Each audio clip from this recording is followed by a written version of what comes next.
Sometimes the most extraordinary acts of courage happen in the silence between heartbeats, when a single decision splits your life into before and after. Sarah Martinez never imagined that dragging a bleeding stranger through hostile territory would unlock secrets that historians had buried for over a century. What she discovered about the man she saved would rewrite everything the world thought it knew about one of America's most legendary Apache leaders. The desert wind carried the scent of blood and gunpowder across the rocky terrain as Sarah Martinez pressed herself against the jagged cliff face. Her hands trembled as she gripped the worn leather reins of her horse, listening to the distant echoes of gunfire that had been raging for hours. She had come to this remote corner of Arizona's wilderness as a documentary photographer, hoping to capture the untold stories of Native American history for her upcoming book.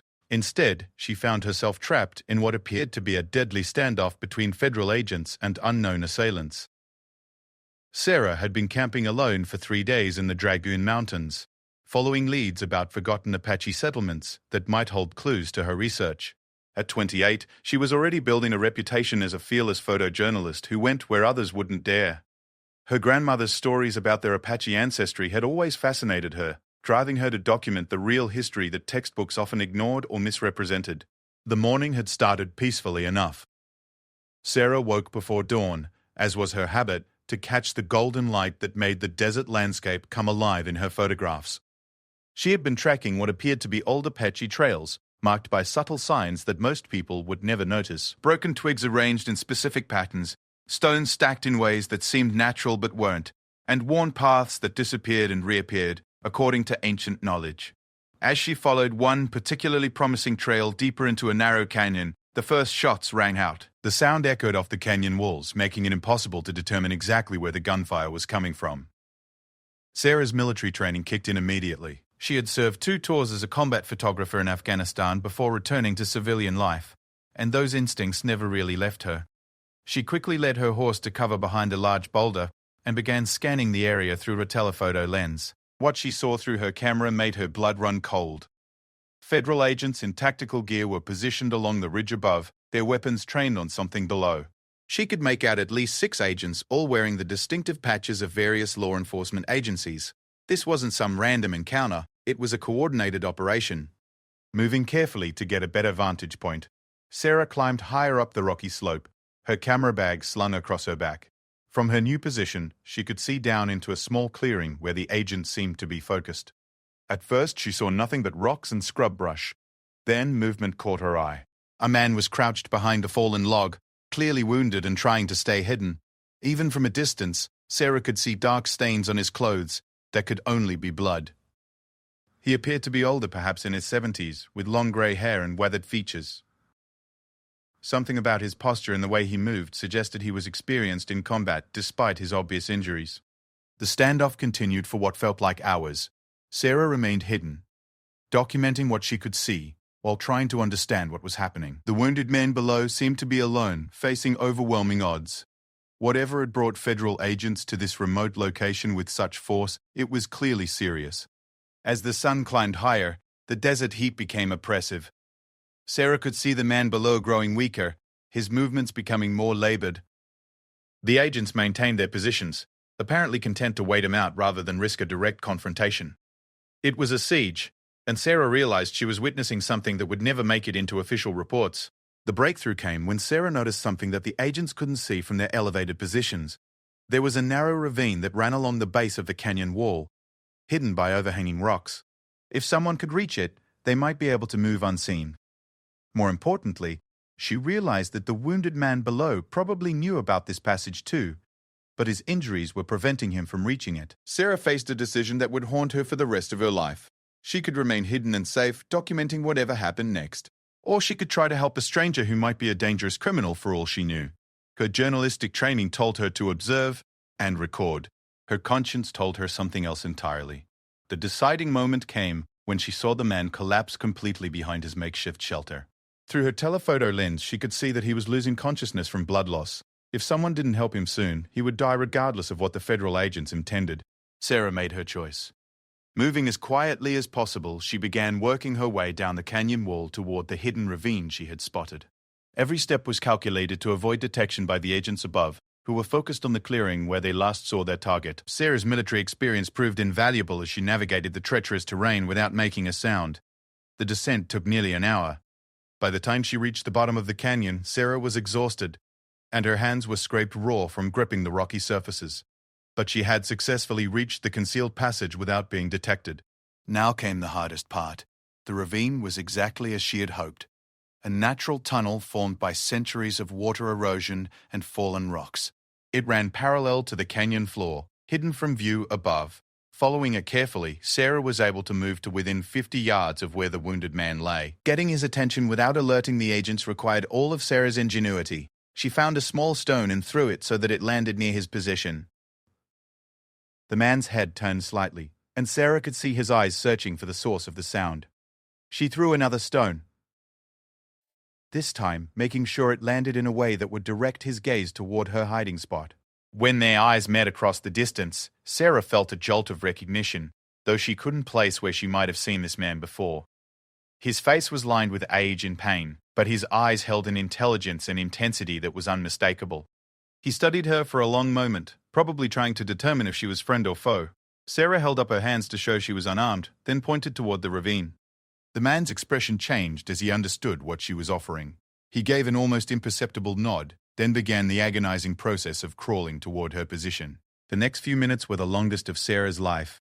The wounded man moved with incredible determination despite his obvious pain, using every available piece of cover to avoid detection. Sarah could hear the agents above occasionally calling out commands to each other, but they seemed unaware that their target was on the move. When the man finally reached the entrance to the ravine, Sarah could see the extent of his injuries clearly for the first time.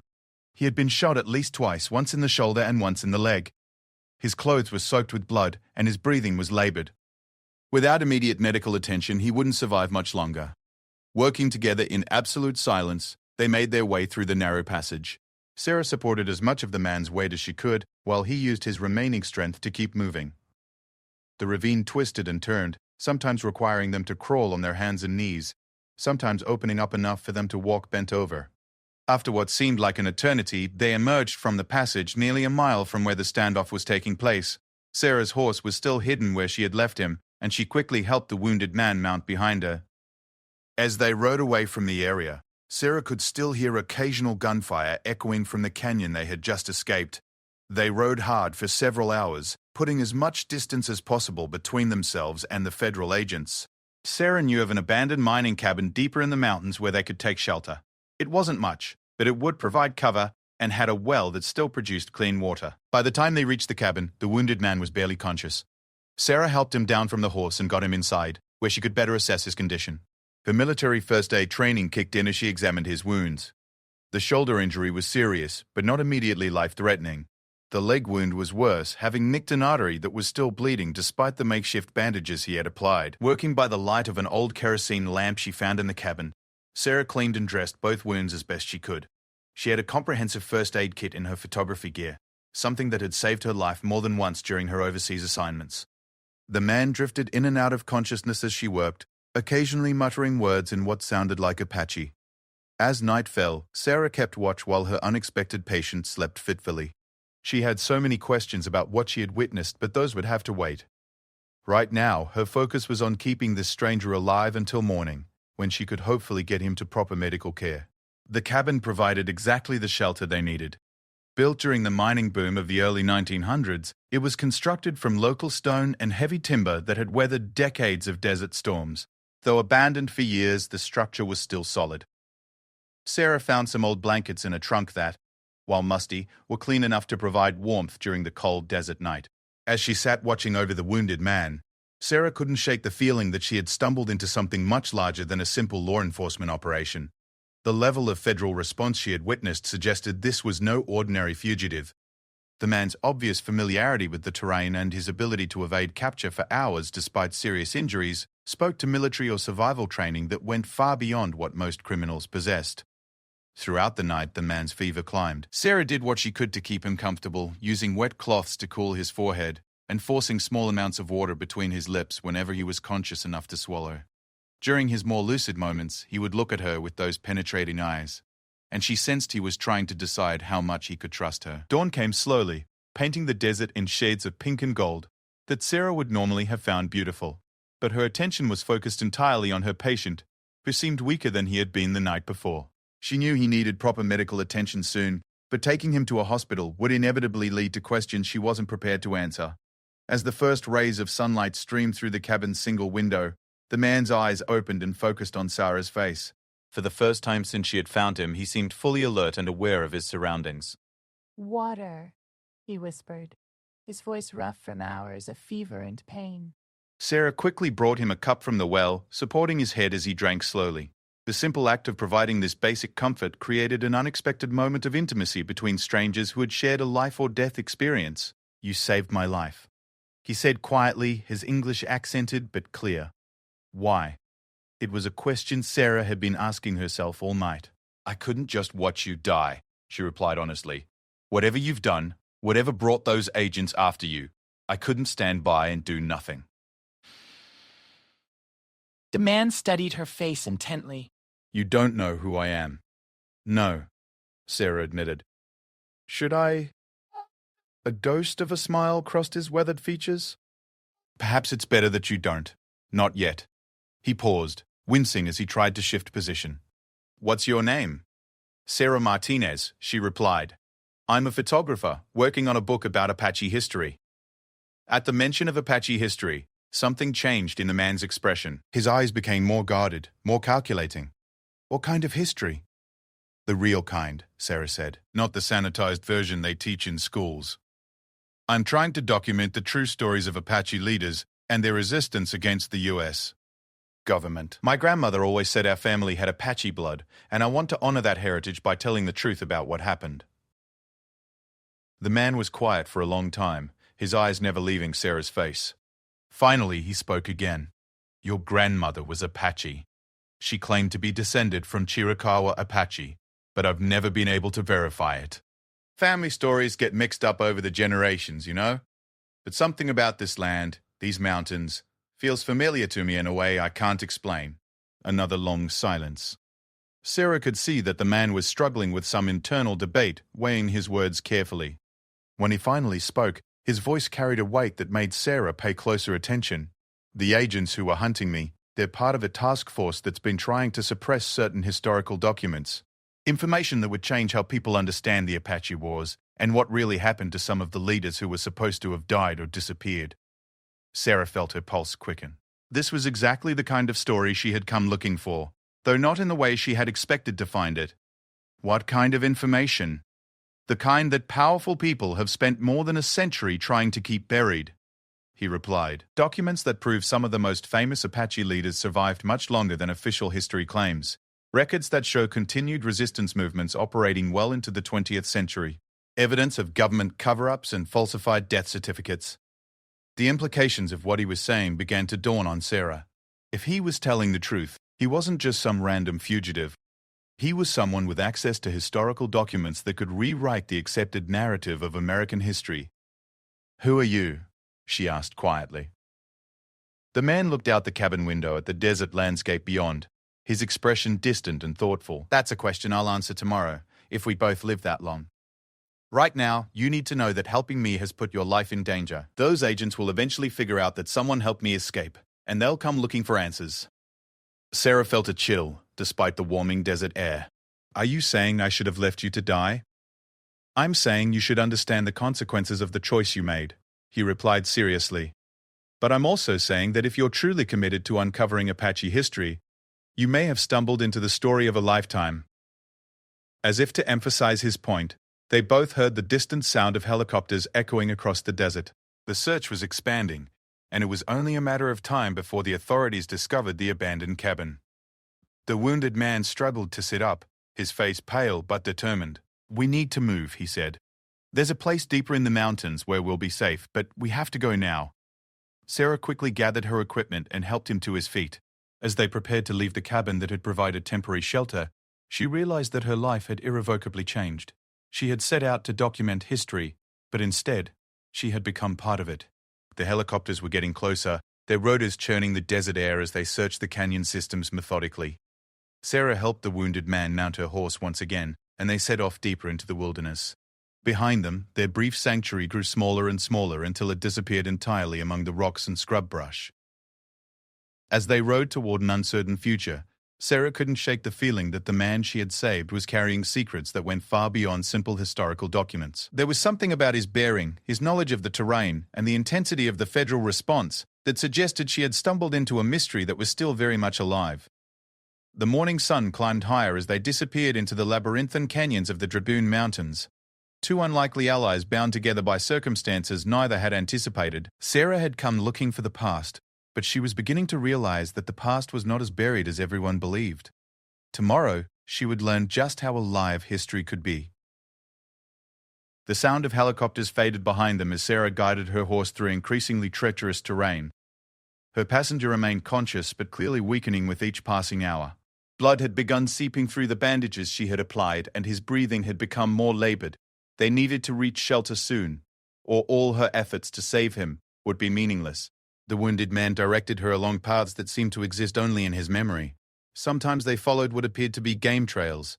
Other times they picked their way across bare rock faces where no trail was visible at all. His knowledge of the landscape was extraordinary, suggesting a familiarity that went far beyond casual hiking or hunting.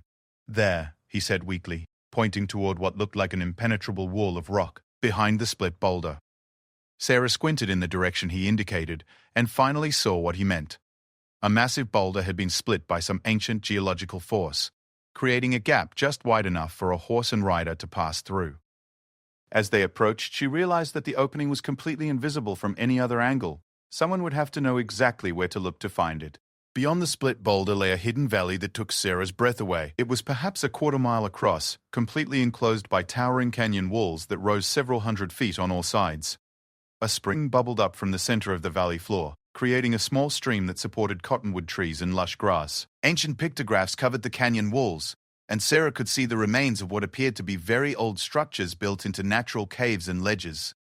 "This place," Sarah whispered in awe. "How do you know about this?" "My family has known about it for generations," he replied simply. "It's been a refuge for my people for longer than anyone can remember." As they rode deeper into the hidden valley, Sarah began to notice details that her trained photographer's eye couldn't ignore. The structures built into the canyon walls were not random caves or natural formations. They were carefully constructed dwellings that showed sophisticated engineering and planning. Stone walls had been built to extend natural ledges, creating rooms and storage areas that were virtually invisible from the valley floor. Water channels had been carved into the rock to direct the spring's flow to different areas of the settlement. "This is incredible," Sarah said, already envisioning the photographic documentation this place deserved. "This is a major archaeological site. Have any researchers studied this?" The man's laugh was bitter and weak. "Researchers, archaeologists, historians, they all want to study us like we're museum pieces. They want to catalog our culture and lock it away in their books and institutions. But they don't want us to still be here, still be alive, still be practicing our traditions." Sarah helped him down from the horse near the spring, where the shade of the cottonwoods provided some relief from the desert heat. As she made him as comfortable as possible against the base of a large tree, she began to understand what he was really telling her. "You're saying this is still an active Apache site? That people still live here?" "Not live here permanently," he corrected. "But use it, yes. Come here for ceremonies, for refuge, for teaching the young ones about their heritage. This valley has never stopped being important to my people, even though the government declared us all dead or relocated decades ago." Sarah felt pieces of a larger puzzle beginning to fall into place. "The federal agents who are hunting you, they know about this place? They suspect. They've been trying to find our sacred sites for years, claiming they need to catalog them for historical preservation, but what they really want is to control them, to turn them into tourist attractions or mining claims.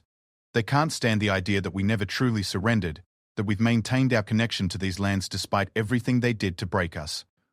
As Sarah processed this information, she began to understand the magnitude of what she had stumbled into. This wasn't just about historical documents or archaeological sites.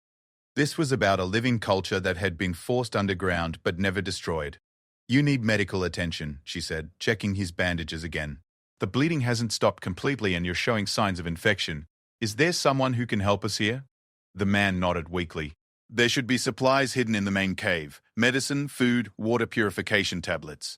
My people have maintained emergency caches here for situations like this." Sarah looked up at the canyon walls. trying to identify which of the many cave openings he meant. Following his directions, she climbed a narrow path carved into the rock face until she reached a ledge about 30 feet above the valley floor. The cave entrance was larger than it appeared from below, and as her eyes adjusted to the darkness inside, she could see that it extended deep into the canyon wall. Near the entrance, hidden behind a carefully arranged pile of rocks that looked natural but wasn't, Sarah found exactly what the wounded man had described. Sealed containers held medical supplies, dried food, water purification equipment, and other emergency provisions. Everything was carefully organized and recently maintained, proving that this place was indeed still in active use. Among the medical supplies, Sarah found antibiotics, advanced wound dressings, and pain medication that was far more sophisticated than basic first aid supplies.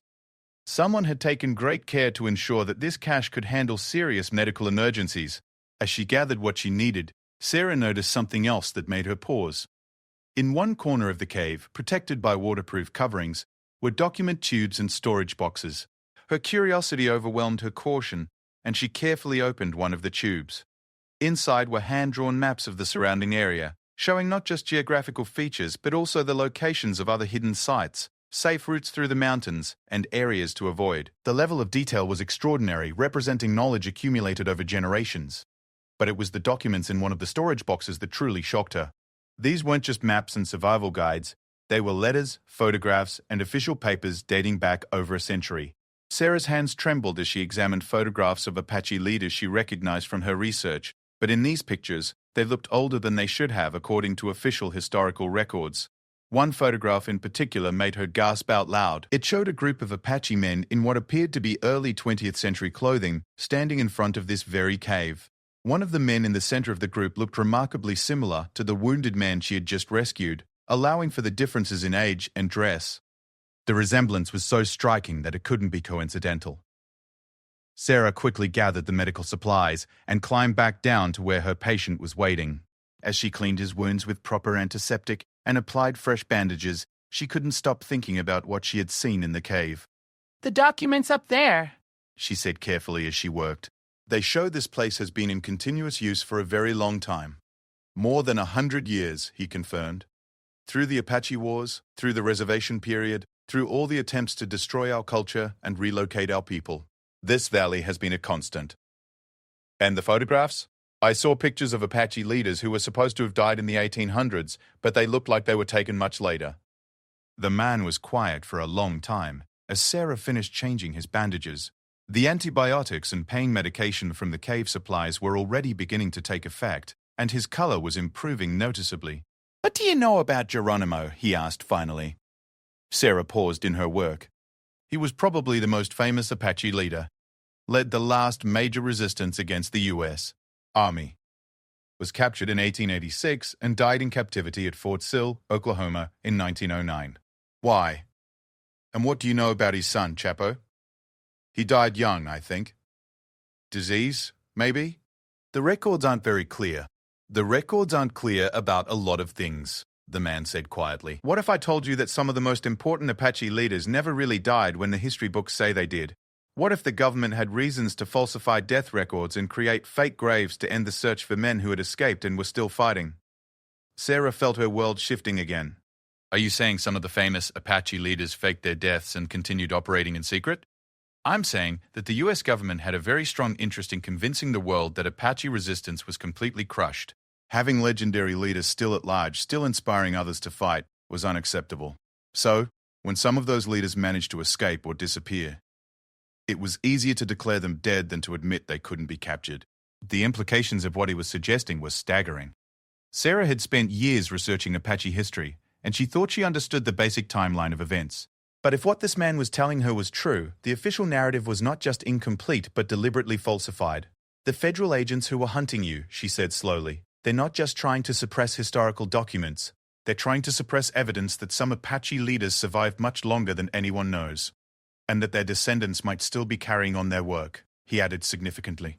Sarah looked at him with new understanding. That's why you know this place so well. That's why you have access to those documents. That's why the federal response was so overwhelming. She paused, hardly daring to voice her next thought. You're not just some random person with historical documents, are you? Before he could answer, they both heard sounds from the valley entrance. Voices, multiple people on horseback, approaching through the split boulder passage. Sarah's heart raced, thinking they had been discovered by the federal agents, but the wounded man's expression showed relief rather than fear. "It's all right," he said. "Those are my people." 3 riders emerged from the narrow passage and rode toward the spring where Sarah and her patient waited in the shade. As they drew closer, Sarah could see that they were all Native American, ranging in age from perhaps 40 to 70. They dismounted and approached with obvious concern for the wounded man.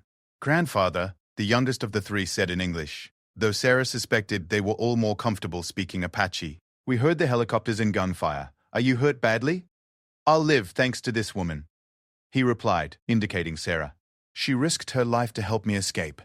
The 3 newcomers turned their attention to Sarah, studying her with expressions that mixed gratitude with wariness.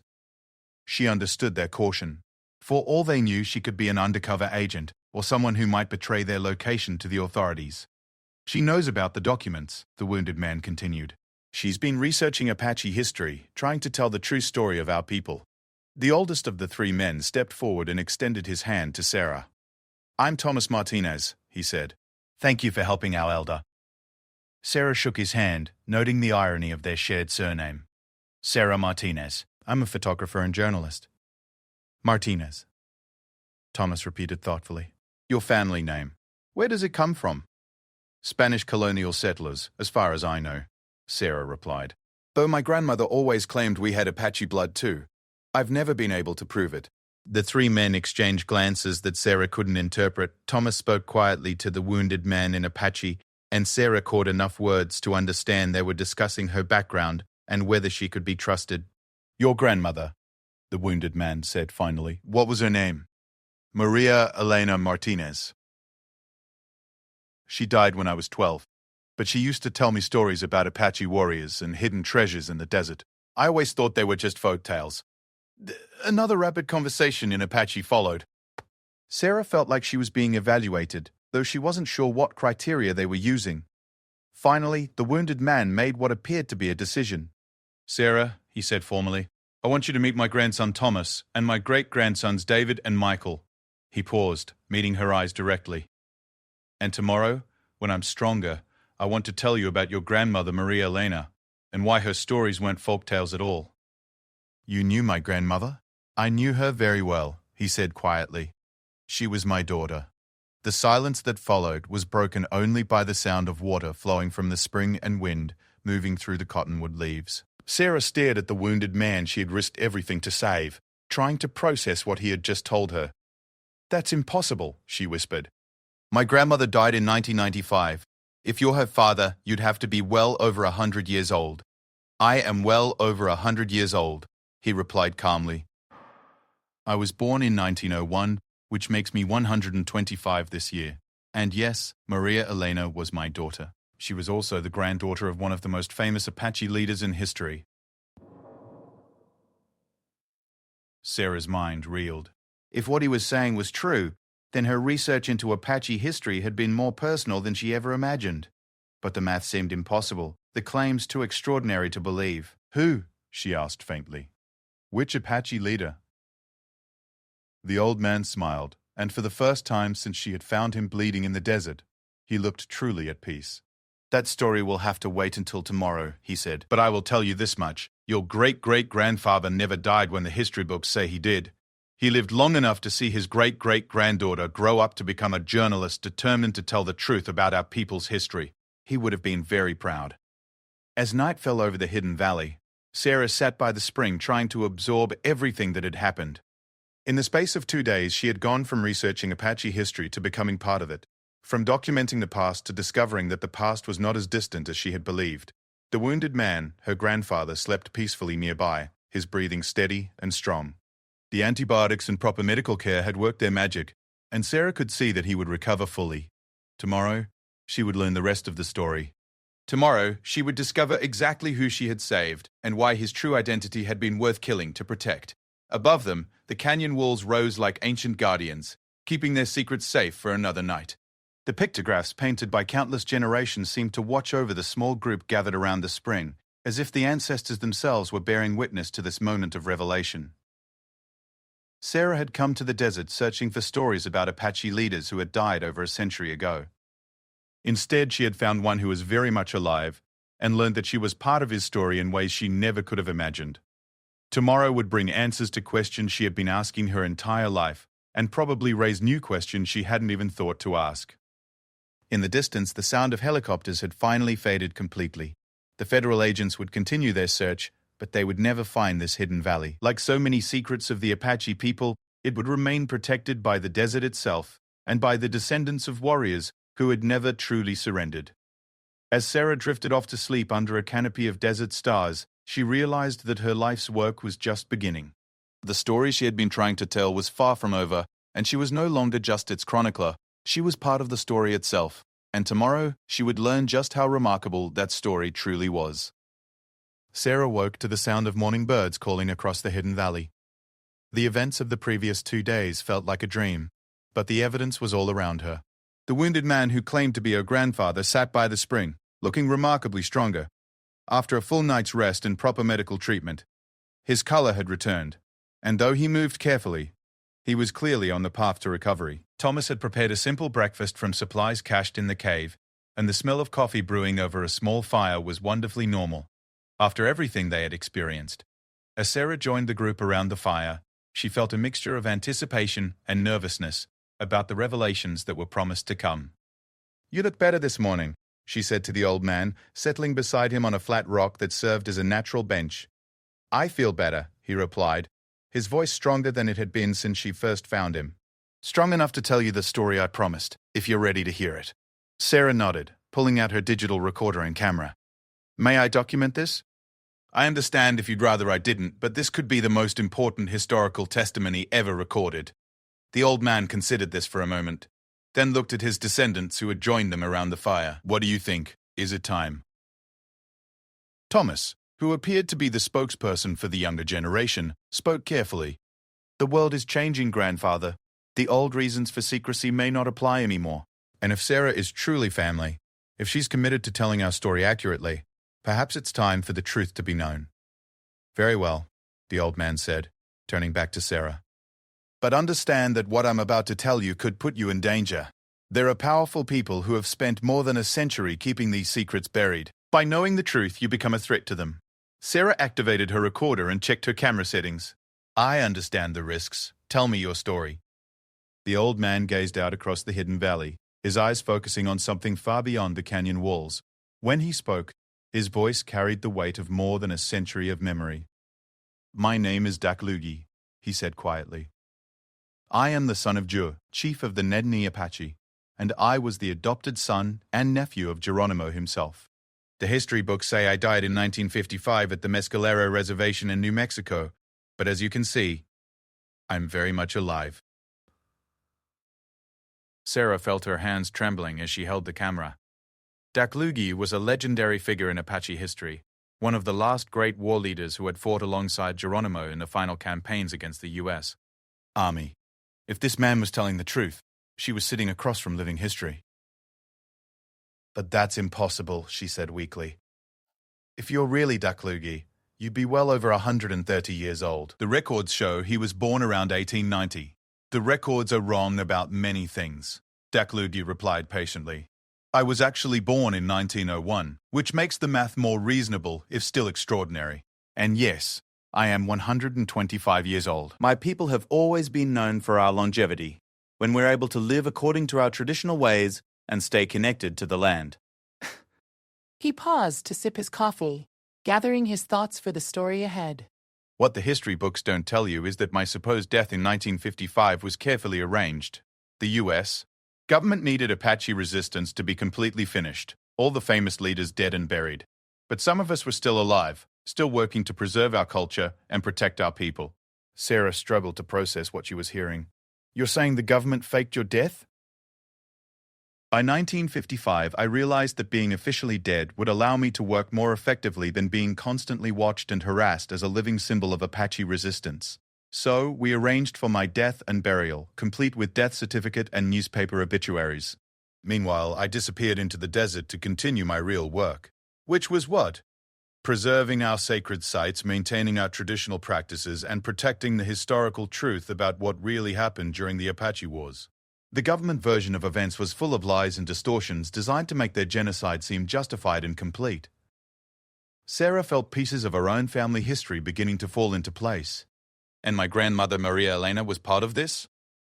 Your grandmother was my daughter, Daklugi said with obvious pride. Born in 1935, raised in the traditional ways even while the government thought I was dead. She grew up knowing the true stories of our people, the real locations of our sacred sites, and the continuing presence of Apache families who had never surrendered. But she married a Martinez and took his name. She married your grandfather, who was also descended from Apache families, though his line had been forced to blend into Mexican communities for protection. The name Martinez helped hide their indigenous heritage during a time when it was dangerous to be known as Apache. Thomas leaned forward to add context. Many of our people had to disappear into other communities to survive. Some joined Mexican families, others moved to cities and changed their names. The government wanted us extinct, so we had to become invisible, to stay alive. Sarah thought about all the stories her grandmother had told her, tales she had dismissed as folklore or wishful thinking. Grandmother used to say we were descended from great warriors, that we had sacred responsibilities to the land and our ancestors. I thought she was just being romantic about our heritage. She was preparing you, Daklugi said seriously. Every story she told you is true. Every lesson she tried to teach you was important. She knew that someday you would be ready to hear the complete truth and carry on the work of preserving our history. What work exactly? Daklugi gestured toward the canyon walls covered in ancient pictographs, protecting places like this from exploitation and destruction. Documenting the real history of our resistance, not the sanitized version the government prefers. And most importantly, proving that we never surrendered, never gave up our connection to these lands, never stopped being who we are. Sarah was quiet for a long time, trying to absorb the magnitude of what she was learning. Finally, she asked the question that had been nagging at her since the federal agents appeared. The agents who were hunting you yesterday, what did they want specifically? Daklugi's expression darkened. They've discovered that I'm still alive. For decades, I've been able to work in secret, but modern technology makes it harder to stay hidden. Satellite surveillance, digital databases, facial recognition software. A few months ago, they identified me in some photographs taken at a ceremony in New Mexico. So they were trying to capture you. They were trying to eliminate a problem, he corrected grimly. My existence proves that their version of Apache history is a lie. It proves that we maintained our culture and our resistance long after they claimed victory. That's information they can't allow to become public. David, the youngest of Daklugi's descendants, spoke up for the first time. That's why we need Sarah's help. As a journalist and photographer, she has the skills and credibility to tell our story to the world. But more than that, as family, she has the right to know the truth about her heritage. Sarah looked around at the faces gathered around the fire. These men represented more than a century of hidden history, of stories that had been suppressed and secrets that had been carefully guarded. The responsibility of telling their story felt overwhelming. How many people know the truth about Daklugi still being alive? A few dozen, maybe, Thomas replied.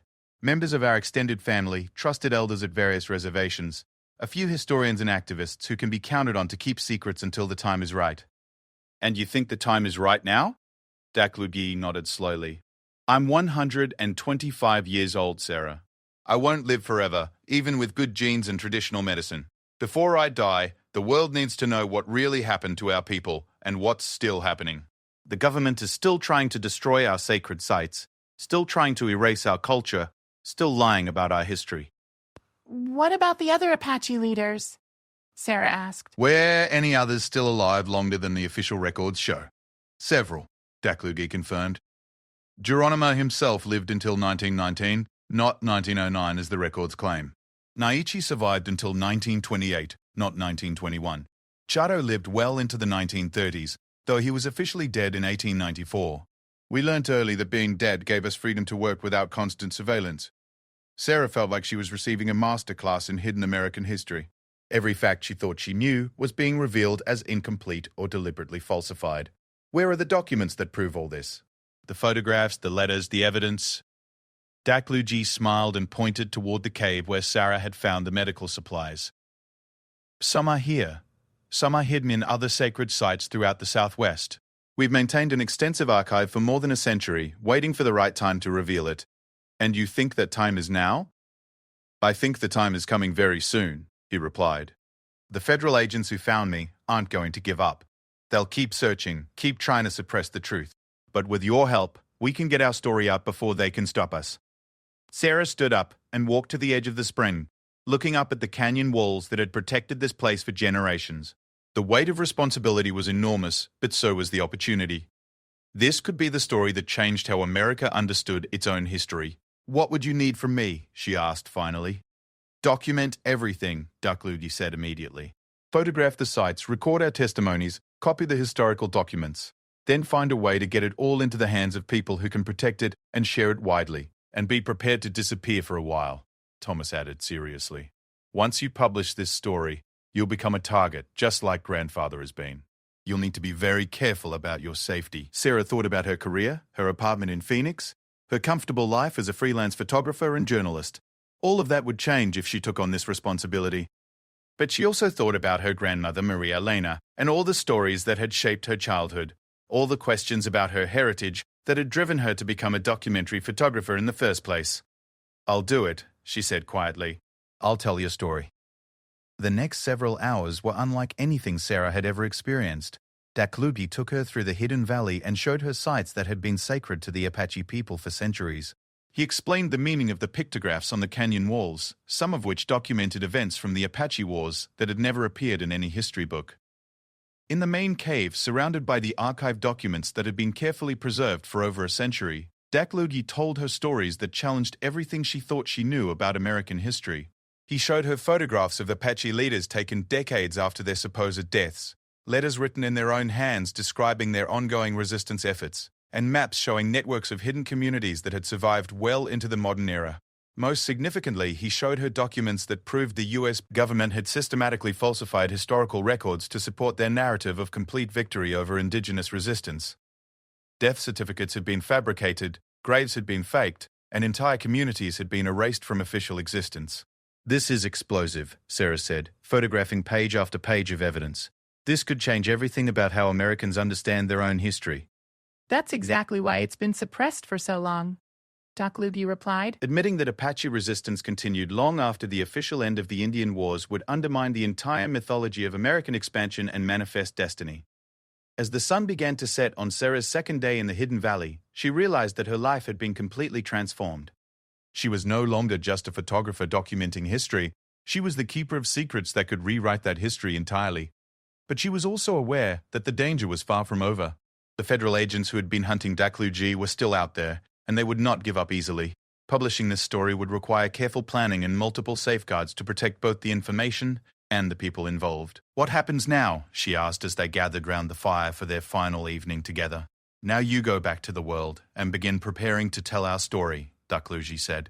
But carefully and with help from people who understand the risks involved. And you? I'll disappear again, as I've been doing for 70 years. But this time, it may be permanent. At my age, this could be my last chance to ensure the truth survives. Sarah felt tears forming in her eyes.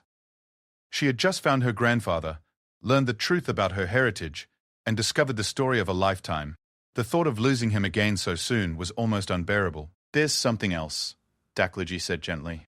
Something I haven't told you yet. He reached into his shirt and pulled out a small leather pouch that hung around his neck. From it, he extracted a piece of jewelry that made Sarah gasp.